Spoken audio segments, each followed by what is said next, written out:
여러분 반갑습니다. 하재들이 행정학 다소 긴급하게 여러분들을 만납니다.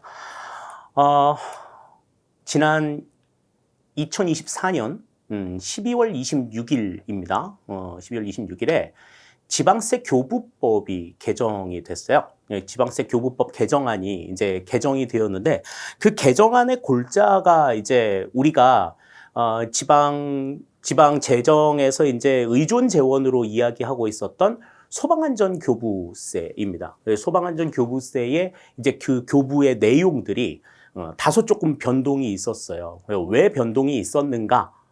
국회에서도 상당히 오랜 기간 동안 그 부분에 대해서 이제 고민을 조금 했었고, 또 행정안전부와 또 그 소방당국 간의 어떤 그 의견 차이 이런 것들도 좀 있었는데, 결국에는 이제 그 내용들에 대한 원만한 합의가 이루어져서 이제 지방세 교부법 안에 소방안전교부세의 내용들이 이제 개정이 됐습니다. 그 개정된 내용들을 좀 설명을 드리려고 해요. 왜냐하면 이 개정된 지방교부세법은 2025년 1월 1일부터 이제 발효가 됩니다. 시행이 되도록 바뀌어 있기 때문에 이제 국가직 시험도 그렇고 지방직 시험도 그렇고 이제 2025년도에 치러지는 시험부터는 이제 바뀐 내용들이 적용이 될 거라서요. 그렇기 때문에 그 바뀐 내용에 대한 적용에 대비를 좀 해야 될 필요가 있을 것 같습니다. 그래서 그렇게 많은 내용은 아니지만 이 지방교부세법이 어떻게 개정이 되었는가 하는 것 지금부터 상세하게 좀 같이 살펴보는 시간 가져보도록 하겠습니다. 자, 우선 법령 개정의 주요 골자는 소방안전교부세 배분 비율을 법제화했다는 거예요. 그전에는 법제화가 안 돼 있었나? 안 돼 있었습니다. 기존의 문제점들을 보시면 이 기존의 이 소방안전교부세의 그 배분 비율은 그 우리 전에 얘기했었던 그 20%포인트를 넘어가는, 20%를 넘어가는 개별 소비세 총액의 20%를 넘어가는 그 부분들에서 초과하는 부분에 대해서는 소방인력 운용에 우선적으로 활용한다라고 하는 그 내용이 지방교부세법 시행령 부칙에 특례 조항으로 들어가 있었거든요. 그러니까 일반 법률 내용이 아니라 법령의 내용이 아니라 부칙의 특례 조항으로 있었고, 다음에 이제 일몰 기간 3년을 적용하고 있어서 3년마다 그 법이 이제 3년이 지나면 이제 법이 사라지는 이런 특성들을 가지고 있었기 때문에 3년마다 이 부분에 대해서 다시 논의하고 또 그 배분 비율에 대해서 이제 좀 다툼도 있고, 이렇게 한시적으로 매년 3년마다 계속해서 그 기한을 연장해 나오고 있었거든요. 자, 그런데 이 문제점을 좀 개선해서 소방안전교부세의 배분 비율을 완전하게 법령 안에 법제화를 시켰습니다, 이번에. 그래서 한시적인 특례로 운영이 되던 그런 어떤 한계점들을 조금 어느 정도 극복했다, 이렇게 이제 생각할 수가 있겠고, 또 매 3년마다 계속해서 이 부분은 가지고 이제 다투는 일들이 이제 없어지게 된 거죠. 계속해서 이제 앞으로 그 법령의 그 비율이 유지가 된다 하는 거 생각을 하시면 되겠습니다.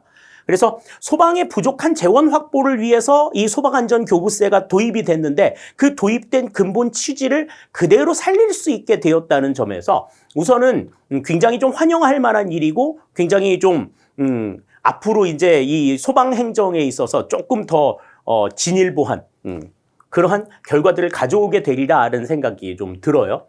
자, 그러면 법령에서 이제 구체적으로 좀 바뀐 내용들이 무엇이 있는가 하는 것들을 좀 생각해 보겠습니다. 우선 소방안전교부세의 개념이 다소 조금 변경이 있습니다. 그래서 기존에는 이 소방인력 운용, 소방 및 안전시설 확충, 안전관리 강화를 위해 조건이나 용도를 정하여 교부하는 특정 재원이다, 이렇게 이제 명시가 되어 있었는데, 이 내용들이 이제 어떻게 바뀌었느냐 하면요.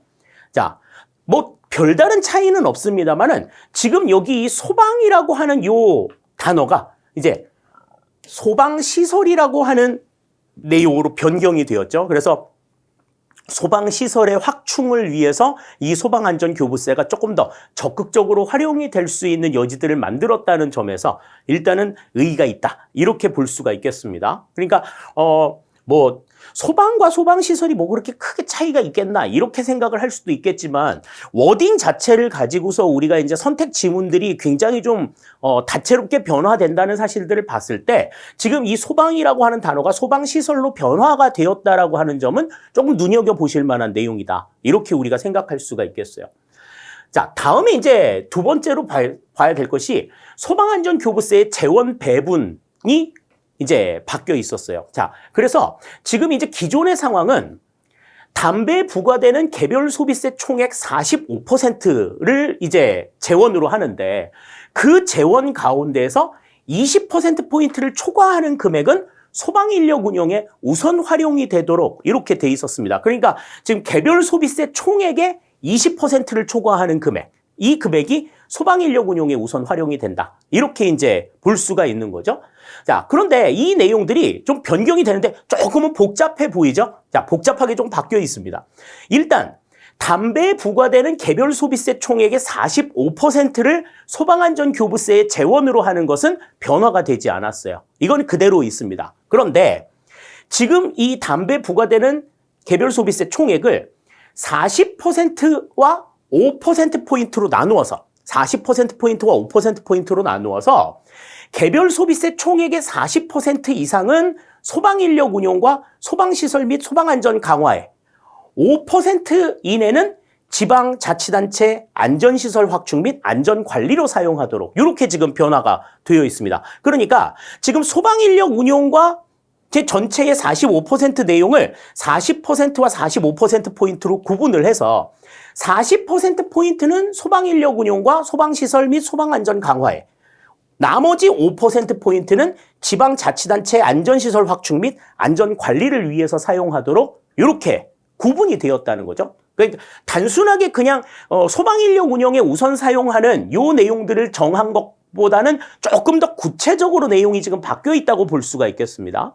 자, 그리고 한 가지 더 생각하면 이 가운데에서 지금 개별 소비세 총액의 이 45%, 이 가운데서 25%포인트에 해당이 되는, 그러니까 전체 내용의 25%포인트를 포인트 이상에 해당하는 금액을 소방인력 운용에 우선 적용하도록. 여기서는 지금 20%였는데 개별 소비세 총액이 20%였는데 지금 여기서는 개별 소비세 총액의 25%로 인건비의 비중을 5%포인트 늘렸다. 이렇게 이제 우리가 볼 수가 있겠어요. 소방 인력들이 계속해서 지금 늘어나고 있는 추세이기 때문에 이 소방 인력 운용에 대한 내용들의 변화, 인건비의 조금 비중의 변화들을 법제적으로 완전히 지금 규정을 했다 이렇게 볼 수 있겠습니다. 그리고 이제 나머지 이제 15%포인트 이내의 내용들은 소방시설 및 소방안전 강화로 사용을 하도록 이렇게 되어 있는 거죠.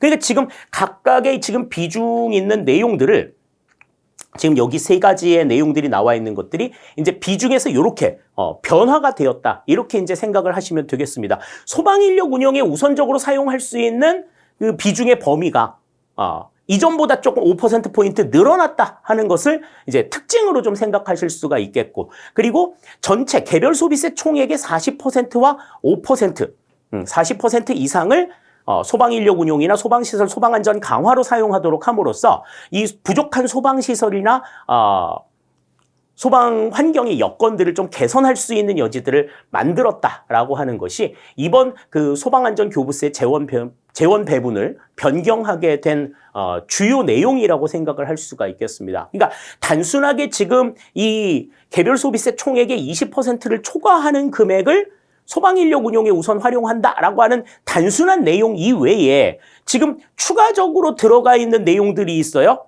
개별 소비세 총액의 40% 이상을 또 5% 이내의 내용들을 지방자치단체 안전시설 확충에 사용을 하고, 이 범위에, 그러니까 이전에는 개별 소비세 총액의 재원들 가운데에서 이제 20%포인트를 초과하는 금액에 대해서 소방인력 운영에 우선 활용하도록 되어 있었는데 지금은 이제 이 40% 범위, 소방인력 운영에 활용이 되기로 한 이 40% 범위 내에서 25% 이상의 금액을 인력 운용에, 소방 인력 운용에 우선적으로 사용하도록 규정을 해놓았다 하는 것이 이 바뀐 내용의 주요 골자다. 이렇게 생각을 할 수가 있겠습니다. 자, 그러면 이와 관련되어 있었던 문제들이 있어요. 이와 관련되어 있었던 과거의 기출문제들, 우리가 뭐 기출문제 시간에 풀었던 내용들이지만 그 내용들 가운데에서 이제 어떠한 내용들이 좀 달라졌는지, 어떻게 봐야 될지 요것들을 다시 한번 좀 살펴보기로 하겠습니다. 2020년도 서울시 구급 문제인데요. 자, 내용들 보시죠. 지방교부세에 대한 설명으로 가장 옳지 않은 것은 그랬습니다. 자, 지방교부세에 대한 전반적인 내용들이 지금 나올 수 있는데, 자, 1차적으로 1번부터 보시면 국고보조금과 함께 지방재정조정제도로 운영이 되고 있다는 얘기, 맞는 이야기가 되겠고, 다음에 지금 여기서 2번이 이제 틀린 내용이라고 말씀을 드렸었어요. 지금 지방교부세는 지방세가 아니다. 지방세가 아니고 내국세 총액의 19.24%와 종합부동산세의 총액으로만 구성이 된다. 그런데 여기에 추가적으로 뭐가 들어간다 그랬어? 담배에 부과되는 개별 소비세 총액의 45%. 소방안전교부세의 재원이 지금 여기 빠져있기 때문에 2번은 틀린 내용이라고 말씀을 드렸습니다. 자, 다음에 3번. 보통 교부세는 용도를 특정하지 않은 일반 재원이다. 이거는 이제 뭐 국고보조금하고도 구분이 될 수 있을 거고 또 특별교부세와도 조금은 구분이 될 수 있는 내용이 되겠죠? 자, 용도를 특정하지 않은 일반 재원의 보통 교부세에 해당이 된다. 그래서 내국세 총액의 19.24%, 97%가 보통 교부세에 해당이 된다 하는 것 생각할 수가 있겠고요. 자, 주목해서 봐야 될 것, 바로 지금 이제 4번의 내용이 되겠습니다. 자, 4번. 소방안전교부세 중 개별소비세법에 따라 담배에 부과되는 개별소비세 총액의 20%를 초과하는 부분은 소방인력의 인건비로 우선 충당하여야 한다 그랬는데, 자, 예전에는 개별소비세 총액의 20%였지만 20%를 초과하는 부분이었지만 이제는 이게 어떻게 바뀌었어? 이제는 이게 어떻게 바뀌었다? 20% 초과가 아니라 자, 25% 이상의 금액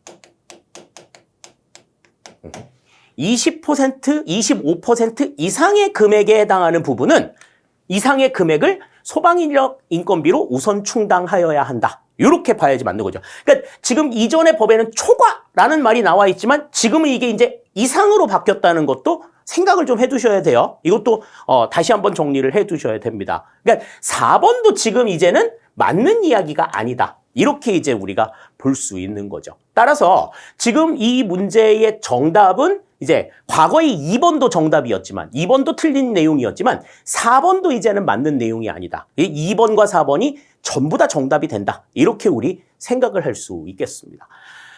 자, 이렇게 해서 이제 바뀐 지방교부세법에 대한 내용들을 살펴봤어요. 소방안전교부세와 관련된 내용들은 이제 소방공무원이 국가공무원으로 전환이 되면서 이제 그 소방안전교부세의 사용과 관련해서는 여러 가지로 이야기들이 조금 많이 좀 변화된 부분들이 있었기 때문에 그 변화된 부분들에 대해서 알아두는 게 필요하다. 뭐 기본 시간에도 계속해서 정리 드렸었고 강조를 드렸었던 부분이에요. 근데 이번에 이제 그 지방교부세법이 새롭게 다시 개정이 되면서 소방안전교부세에 대한 이 재원 배분 문제라든지 이런 것들이 물론 법제화된 것도 굉장히 큰 의의가 있지만 시험을 준비하는 우리의 입장에서는 그 배분이 된 내용이 어떻게 배분이 되는가에 대한 부분들도 분명하게 생각을 해둬야 된다 하는 점들, 이 점들 눈여겨보시고 생각을 좀 해두셔야 될 것 같습니다. 그래서 지금 뭐 바뀐 부분들이 그렇게 큰 부분들이나 뭐 이렇게 뭐 많은 부분들이 바뀌거나 그런 건 아니지만 뭐 인건비의 비중이 뭐 5%포인트 늘어난 이 정도? 그 정도이고 또 구분, 각각의 그 조금 더 세분화해서 어디에 어떻게 사용할 것인가. 과거에는 인건비에 대한 구분만 명시를 했었는데 인건비 이외에 뭐 안전관리 강화라든지 뭐 소방시설의 강화라든지 안전시설의 확충이라든지 이런 부분들에 대해서도 어느 정도의 비중으로 이 소방안전교부세를 활용해야 될 것인가에 대해서 구체적으로 언급이 된 만큼 시험에서도 이 부분을 가지고서 시험 출제를 할 가능성들이 굉장히 높다 하는 것 생각을 해두시면 되겠습니다. 법령의 시행 자체도 이제 얼마 남지 않았고 또 시험을 준비하는 여러분들의 입장에서도 조금 바꿔야 될 부분들이 있기 때문에 급하게 여러분들을 다시 만나게 됐어요. 모쪼록 그 정리하시는 데 있어서 조금 도움이 되시기를 바라고, 기본서의 내용이나 뭐 문제를 볼 때에도 앞으로는 지금 설명드린 이 내용들을 바탕으로 해서 여러분들이 문제를 보시고 내용들을 이해해 주시면 감사하겠습니다. 자, 해설 여기서 마칩니다. 감사합니다.